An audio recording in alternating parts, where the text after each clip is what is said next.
আমার মাথায় তো কোনো কাজই করতেছে না। আমার বউ কি আমার কথা বোঝে না নাকি শুনে না? আমি চাই গামছা, আমারে দেয় লুঙ্গি। আমি চাই ভাত, আমারে দেয় পানি।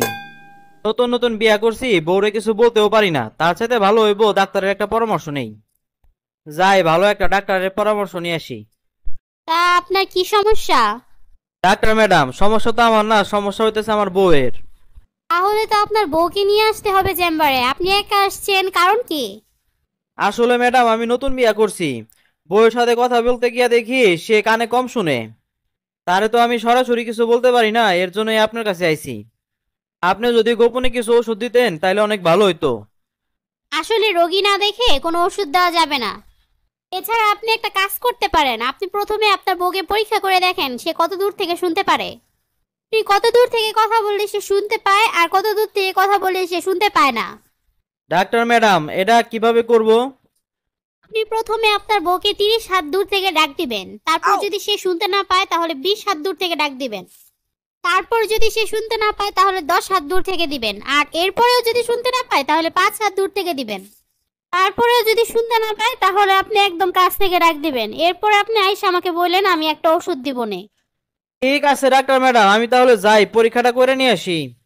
হ্যাঁ যাবেন তো ভালো কথা, তাহলে আমার ভিজিটটা দিয়ে যান। আপনার চেম্বারে তো রুগী আসে নাই, তাইলে ভিজিট দিমু কি কারণে? আমার চেম্বারে ঢুকে আমার সাথে কথা বলে 700 টাকা ভিজিট দেওয়া লাগে।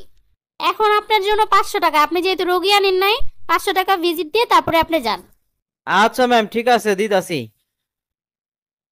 এখন তো আমি 30 হাত দূরে আছি, দেখি তো ডাক দিয়া বউ কানে শুনে নাকি।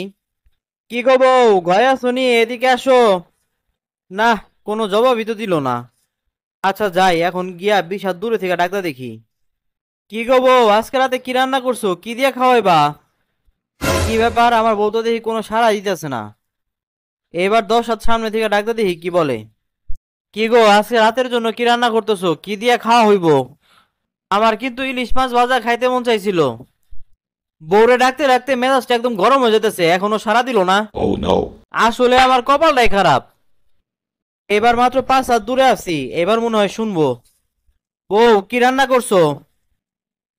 কি যে করি না আমি, মাত্র 5 হাত দূরে থেকে ডাক দিলাম তাও শুনে না। মনে হইতাছে বউয়ের কান দুইটাই গেছে। কি যে করি এখন আমি, কি যে একটা বয়রা বউ বিয়া করে আনলাম, আল্লাহ জানে। যাই, এইবার একবারে কাছে যাই জিজ্ঞেস করে দেখি। কি গো, রাতে রান্না বান্না হয়েছে নাকি? আমার তো অনেক ক্ষুধা লাগছে। রাতের জন্য কি রান্না করছো? এ নিয়ে 5 থেকে 6 বার তোমারে বললাম গরুর গোশত রান্না করছি, তুমি কি কানে শোনো না নাকি? নাকি নেশা করে বাসায় আসো? বিয়ের পর থেকে তোমার দেখতেছি একটা বললে আরেকটা করো, একটা আনতে বললে আরেকটা আনো। তোমার কানের সমস্যা নাকি? এরে খাইছে আমারে, কানে দিয়ে আমারই সমস্যা। আসলে বউ, তোমার সাথে মজা করছি আর কি, নতুন নতুন বিয়া করছি বুঝো না। আর বাড়িতে তুমি একা একা থাকো, তাই একটু মজা করলাম আর কি। ও আচ্ছা, তাই বলো। আচ্ছা তুমি ফ্রেশ হয়ে আসো, তোমার আমি খাবার দিতেছি, খাবার খাও। আচ্ছা ঠিক আছে, যাইতাছি, তুমি খাবার দাবার রেডি করো। হাই হাই, এটা কি হইলো? আমি তো ভাবছিলাম আমার বউয়ের কানের সমস্যা, এখন তো দেখি আমারই কানের সমস্যা। ডাক্তার তো মনে হয় এখন আমারই দেখানো লাগবো।